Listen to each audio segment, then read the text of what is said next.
Chapter 22. Love Me, Love My Dog. When Shrewsbury people discovered that Mrs. Dutton was backing her niece, the flame of gossip that had swept over the town died down in an incredibly short time. Mrs. Dutton gave more to the various funds of St. John's Church than any other member. It was a Murray tradition to support your church becomingly. Mrs. Dutton had lent money to half the businessmen in town. She held Nat Tolliver's note for an amount that kept him wakeful o' nights. Mrs. Dutton had a disconcerting knowledge of family skeletons, to which she had no delicacy in referring. Therefore, Mrs. Dutton was a person to be kept in good humor. And if people had made the mistake of supposing that because she was very strict with her niece, it was safe to snub that niece, why, the sooner they corrected that mistake, the better for all concerned. Emily sold baby jackets and blankets and bootees and bonnets in Mrs. Tolliver's stall at the big bazaar, and wheedled elderly gentlemen into buying them with her now famous smile. Everybody was nice to her, and she was happy again, though the experience had left a scar. Shrewsbury folks in after years said that Emily Starr had never really forgiven them for having talked about her, and added that the Murrays never did forgive, you know. But forgiveness did not enter into the matter. Emily had suffered so horribly that henceforth the sight of anyone who had been connected with her suffering was hateful to her. When Mrs. Tolliver asked her a week later to pour tea at the reception she was giving her cousin, Emily declined politely, without troubling herself to give any excuse. And something in the tilt of her chin, or in the level glance of her eyes, made Mrs. Tolliver feel to her marrow that she was still Polly Riordan of Riordan Alley, and would never be anybody else in the sight of a Murray of New Moon. But Andrew was welcomed quite sweetly when he somewhat sheepishly called the following Friday night. It may be that he felt a little doubtful of his reception, in spite of the fact that he was sealed of the tribe. But Emily was markedly gracious to him. Perhaps she had her own reasons for it. Again, I call attention to the fact that I am Emily's biographer, not her apologist. If she took a way to get even with Andrew which I may not approve, what can I do but deplore it? For my own satisfaction, however, I may remark in passing that I do think Emily went too far when she told Andrew, after his report of some compliments his manager had paid him, that he was certainly a wonder. I cannot even excuse her by saying that she spoke in sarcastic tones. She did not. She said it most sweetly, with an upward glance followed by a downward one, that made even Andrew's well-regulated heart skip a beat. Oh, Emily, Emily. Things went well with Emily that spring. She had several acceptances and checks, and was beginning to plume herself on being quite a literary person. Her clan began to take her scribbling mania somewhat seriously. Checks were unanswerable things. Emily has made $50 by her pen since New Year's, Aunt Ruth told Mrs. Drury. I begin to think the child has an easy way of making a living. An easy way. Emily, overhearing this as she went through the hall, smiled and sighed. What did Aunt Ruth, what did anyone know of the disappointments and failures of the climbers on alpine paths? What did she know of the despairs and agonies of one who sees but cannot reach? What did she know of the bitterness of one who conceives a wonderful tale and writes it down, only to find a flat and flavorless manuscript as a reward for all her toil? What did she know of barred doors and impregnable editorial sanctums, of brutal rejection slips and the awfulness of faint praise, of hopes deferred and hours of sickening doubt and self-distrust? Aunt Ruth knew none of these things, but she took to having fits of indignation when Emily's manuscripts were returned. "Impudence, I call it," she said. "Don't send that editor another line. Remember, you're a Murray." "I'm afraid he doesn't know that," said Emily gravely. "Then why don't you tell him?" said Aunt Ruth. Shrewsbury had a mild sensation in May when Janet Royal came home from New York with her wonderful dresses, her brilliant reputation, and her chow dog. Janet was a Shrewsbury girl, but she had never been home since she had gone to the States 20 years ago. She was clever and ambitious, and she had succeeded. She was the literary editor of a big metropolitan women's magazine, and one of the readers for a noted publishing house. Emily held her breath when she heard of Miss Royal's arrival. Oh, if she could only see her, have a talk with her, ask her about 100 things she wanted to know. When Mr. Towers told her, in an offhand manner, to go and interview Miss Royal and write it up for the Times, Emily trembled between terror and delight. Here was her excuse. But could she? Had she assurance enough? Wouldn't Miss Royal think her unbearably presumptuous? How could she ask Miss Royal questions about her career and her opinion of the United States foreign policy and reciprocity? She could never have the courage. "We both worship at the same altar, but she is high priestess, and I am only the humblest acolyte," wrote Emily in her journal. Then she indited a very worshipful letter to Miss Royal, and rewrote it a dozen times, asking permission to interview her. After she had mailed it, she could not sleep all night, because it occurred to her that she should have signed herself "Yours truly," instead of "Yours sincerely." "Yours sincerely" smacked of an acquaintanceship that did not exist. Miss Royal would surely think her presuming. But Miss Royal sent back a charming letter. Emily has it to this day. Ashburn, Monday. Dear Miss Starr, of course you may come and see me, and I'll tell you everything you want to know for Jimmy Towers. God rest his soul, and wasn't he my first beau? And everything you want to know for yourself.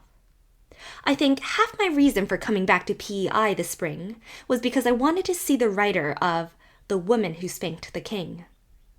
I read it last winter when it came out in Roche's, and I thought it charming. Come and tell me all about yourself and your ambitions. You are ambitious, aren't you? And I think you're going to be able to realize your ambitions, too, and I want to help you if I can. You've got something I never had.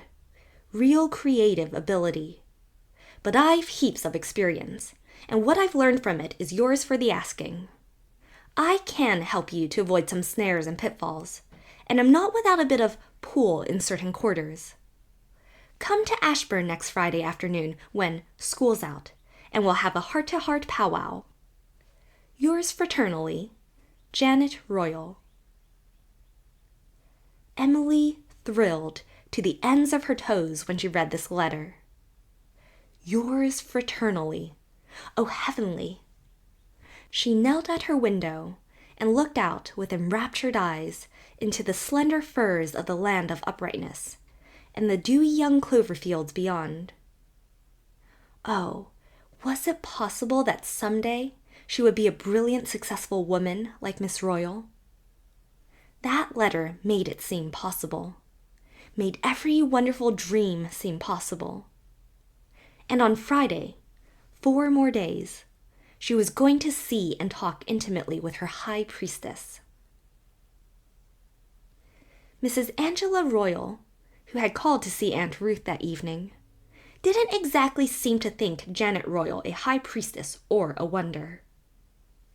But then, of course, a prophetess is apt to have scant honor in her own country, and Mrs. Royal had brought Janet up. "I don't say but what she's got on well," she confided to Aunt Ruth. "She gets a big salary, but she's an old maid for all that, and as odd in some ways as Dick's hatband." Emily, studying Latin in the bay window, went on fire with indignation. This was nothing short of lèse-majesty. "She is very fine-looking yet," said Aunt Ruth. "Janet was always a nice girl." "Oh, yes, she's nice enough, but I was always afraid she was too clever to get married, and I was right. And she's full of foreign notions. She's never on time for her meals, and it really makes me sick, the fuss she makes over that dog of hers. Chuchin, she calls it. He rules the house. He does exactly as he likes, and nobody dares say a word. My poor cat can't call her soul her own. Janet is so touchy about him. When I complained about him sleeping on the plush davenport, she was so vexed she wouldn't speak for a day. That's a thing I don't like about Janet. She gets so high and mighty when she's offended. And she gets offended at things nobody else would dream of minding. And when she's offended with one, she's offended with everybody. I hope nothing will upset her before you come on Friday, Emily. If she's out of humor, she'll visit it on you. But I will say for her that she doesn't often get vexed, and there's nothing mean or grudging about her. She'd work her fingers to the bone to serve a friend." When Aunt Ruth had gone out to interview the grocer's boy, Mrs. Royal added hurriedly, "She's greatly interested in you, Emily. She's always fond of having pretty, fresh girls about her. Says it keeps her feeling young. She thinks your work shows real talent. If she takes a fancy to you, it would be a great thing for you. But for pity's sake, keep on good terms with that Chow. If you offend him, Janet wouldn't have anything to do with you, supposing you were Shakespeare himself." Emily awoke Friday morning with the conviction that this was to be one of the crucial days of her life, a day of dazzling possibilities. She had had a terrible dream of sitting spellbound before Miss Royal, unable to utter one word except "Chuchin," which she repeated parrot-like whenever Miss Royal asked her a question. It poured rain all the forenoon, much to her dismay. But at noon, it cleared up brilliantly, and the hills across the harbor scarfed themselves in fairy blue. Emily hurried home from school, pale with the solemnity of the occasion. Her toilet was an important rite. She must wear her new navy blue silk, no question about that. It was positively long and made her look fully grown up. But how should she do her hair? The Psyche knot had more distinction, suited her profile, and showed to better advantage under her hat. Besides, perhaps a bare forehead made her look more intellectual. But Mrs. Royal had said that Miss Royal liked pretty girls. Pretty, therefore, she must be at all costs. The rich black hair was dressed low on her forehead, and crowned by the new spring hat which Emily had dared to buy with her latest check, in spite of Aunt Elizabeth's disapproval, and Aunt Ruth's unvarnished statement that a fool and her money were soon parted. But Emily was glad now that she had bought the hat. She couldn't have gone to interview Miss Royal in her plain black sailor. This hat was very becoming, with its cascade of purple violets that fell from it over the lovely unbroken waves of hair, just touching the milk whiteness of her neck. Everything about her was exquisitely neat and dainty. She looked, I like the old phrase, as if she had just stepped from a bandbox. Aunt Ruth, prowling about the hall, saw her coming downstairs and realized, with something of a shock, that Emily was a young woman. She carries herself like a Murray, thought Aunt Ruth. The force of commendation could no further go, though it was really from the stars that Emily had inherited her slim elegance. The Murrays were stately and dignified, but stiff. It was quite a little walk to Ashburn, which was a fine old white house set far back from the street amid great trees. Emily went up the gravel walk, edged with its fine-fringed shadows of spring, as a worshipper approaching a sacred fane. A fairly large, fluffy white dog was sitting halfway up the gravel walk. Emily looked at him curiously. She had never seen a chow dog. She decided that Chuchin was handsome, but not clean. He had evidently been having a glorious time in some mud puddle, for his paws and breast were reeking. Emily hoped he would approve of her, but keep his distance. Evidently, he approved of her, for he turned and trotted up the walk with her, amiably waving a plumy tail, or rather, a tail that would have been plumy had it not been wet and muddy. He stood expectantly beside her while she rang the bell, and as soon as the door was opened, he made a joyous bound on the lady who stood within, almost knocking her over. Miss Royal herself had opened the door. She had, as Emily saw at once, no beauty, but unmistakable distinction, from the crown of her gold bronze hair to the toes of her satin slippers. She was arrayed in some marvelous dress of mauve velvet, and she wore pince-nez with tortoiseshell rims, the first of their kind to be seen in Shrewsbury.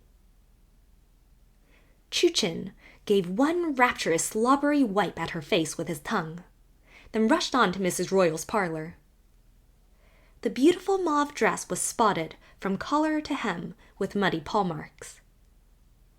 Emily thought that Chuchin fully deserved Mrs. Royal's bad opinion, and mentally remarked that if he were her dog, he should behave better. But Miss Royal did not reprove him in any way, and perhaps Emily's secret criticism was subconsciously prompted by her instant perception that Miss Royal's greeting, while perfectly courteous, was very cold. From her letter, Emily had somehow expected a warmer reception. "Won't you come in and sit down?" said Miss Royal. She ushered Emily in, waved to a comfortable chair, and sat down on a stiff and uncompromising Chippendale one. Somehow, Emily, sensitive at all times and abnormally so just now, felt that Miss Royal's selection of a chair was ominous. Why hadn't she sunk chummily into the depths of the big velvet Morris? But there she sat, a stately, aloof figure, having apparently paid not the slightest attention to the appalling mud-stains on her beautiful dress. Chuchin had jumped on the big plush davenport, where he sat, cockily looking from one to the other as if enjoying the situation. It was all too evident that, as Mrs. Royal had foreboded, something had upset Miss Royal, and Emily's heart suddenly sank like lead. "It's a lovely day," she faltered. She knew it was an incredibly stupid thing to say, but she had to say something when Miss Royal wouldn't say anything. The silence was too awful.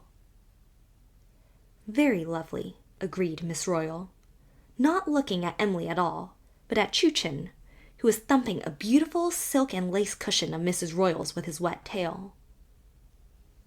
Emily hated Chuchin. It was a relief to hate him, since, as yet, she did not dare to hate Miss Royal. but she wished herself 1,000 miles away. Oh, if she only hadn't that little bundle of manuscripts in her lap. It was so evident what it was. She would never dare to show one of them to Miss Royal. Was this outraged empress the writer of that kind, friendly letter? It was impossible to believe it. This must be a nightmare. Her dream was out with a vengeance. She felt crude and bread and buttery and ignorant and dowdy. And young. Oh, so horribly young. The moments passed. Not so very many, perhaps, but seeming like hours to Emily. Her mouth was dry and parched, her brain paralyzed. She couldn't think of a solitary thing to say. A horrible suspicion flashed across her mind that, since writing her letter, Miss Royal had heard the gossip about the night in the old John house, and that her altered attitude was the result. In her misery, Emily squirmed in her chair, and her little packet of manuscripts slipped to the floor. Emily stooped to retrieve it. At the same moment, Chuchin made a flying leap from the davenport at it. His muddy paws caught the spray of violets hanging from Emily's hat and tore it loose. Emily let go of her packet and clutched her hat. Chuchin let go of the violets and pounced on the packet. Then, holding that in his mouth, he bolted out of the open glass door leading to the garden. Oh, what a relief it would be to tear my hair, thought Emily violently. That diabolical Chow had carried off her latest and best story and a number of choice poems. Heaven knew what he would do with them. She supposed she would never see them again. But at least there was fortunately now no question of showing them to Miss Royal. Emily no longer cared whether Miss Royal was in a bad humor or not. She was no longer desirous of pleasing her. A woman who would let her dog behave like that to an invited guest and never reprove him. Nay, she even seemed to be amused at his antics. Emily was sure she had detected a fleeting smile on Miss Royal's arrogant face as she looked at the ruined violets scattered over the floor. There suddenly popped into Emily's mind a story she had heard of Lofty John's father, who was in the habit of telling his wife, "When people do be after snubbing you, Bridget, pull up your lip, Bridget, pull up your lip." Emily pulled up her lip. "A very playful dog," she said sarcastically. "Very," agreed Miss Royal composedly. "Don't you think a little discipline would improve him?" asked Emily. "No, I do not think so," said Miss Royal meditatively. Chuchin returned at this moment, capered about the room, knocked a small glass vase off a taboret with a whisk of his tail, sniffed at the ensuing fragments, then bounded up on the davenport again, where he sat panting, "Oh, what a good dog am I!" Emily picked up her notebook and pencil. "Mr. Towers sent me to interview you," she said. "So I understand," said Miss Royal, never taking her eyes off her worshipped Chow. "Emily, may I trouble you to answer a few questions?" Miss Royal, with exaggerated amiability. "Charmed." Chuchin, having saved enough breath, springs from the davenport and rushes through the half-open folding doors of the dining room. Emily, consulting notebook and recklessly asking the first question jotted down therein. "What do you think will be the result of the presidential election this fall?" Miss Royal, "I never think about it." Emily, with compressed lips, writes down in her notebook, "She never thinks about it." Chuchin reappears, darts through parlor, and out into the garden, carrying a roast chicken in his mouth. Miss Royal, there goes my supper. Emily, checking off first question. Is there any likelihood that the United States Congress will look favorably on the recent reciprocity proposals of the Canadian government? Miss Royal, is the Canadian government making reciprocity proposals?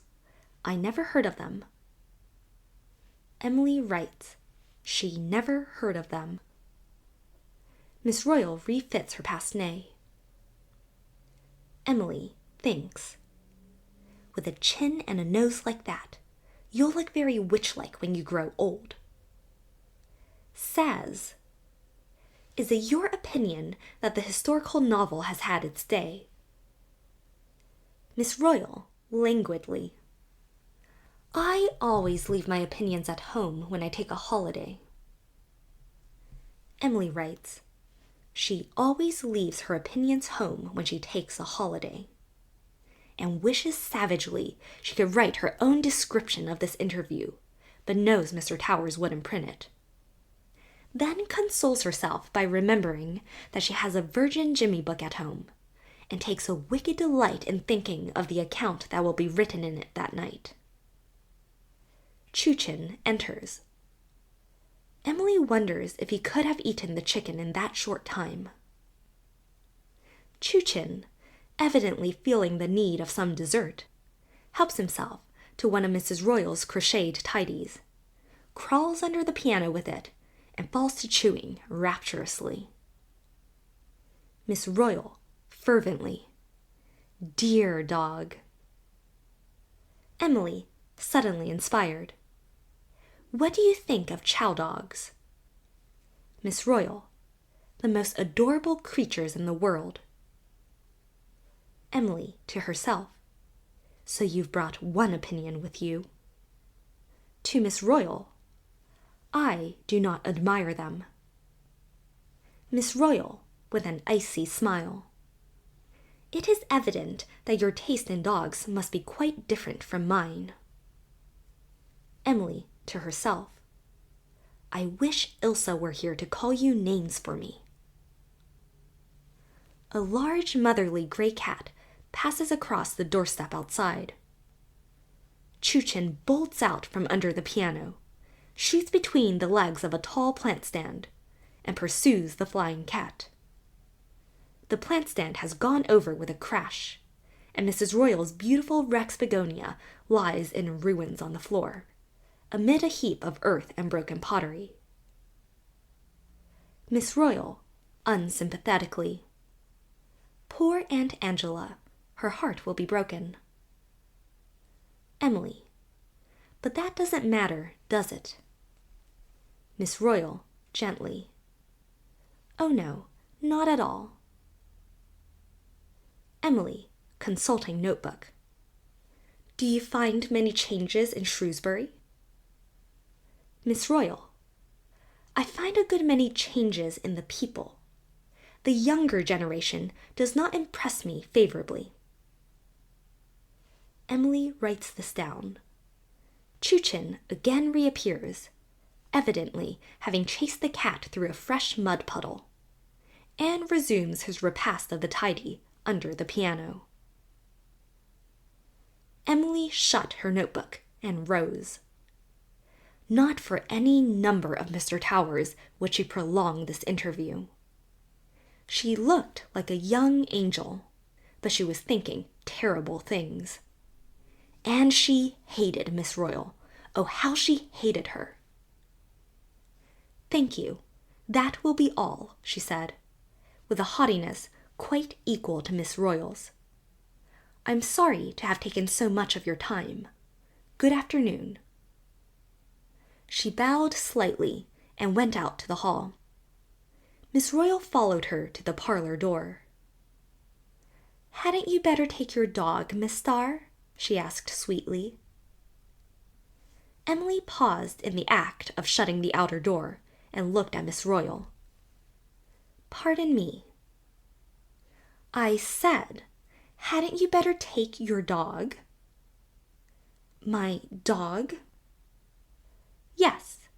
He hasn't quite finished the tidy, to be sure, but you might take it along. It won't be much good to Aunt Angela now. He isn't my dog, gasped Emily. Not your dog? Whose dog is he then? Said Miss Royal. I thought he was yours. Your Chow, said Emily.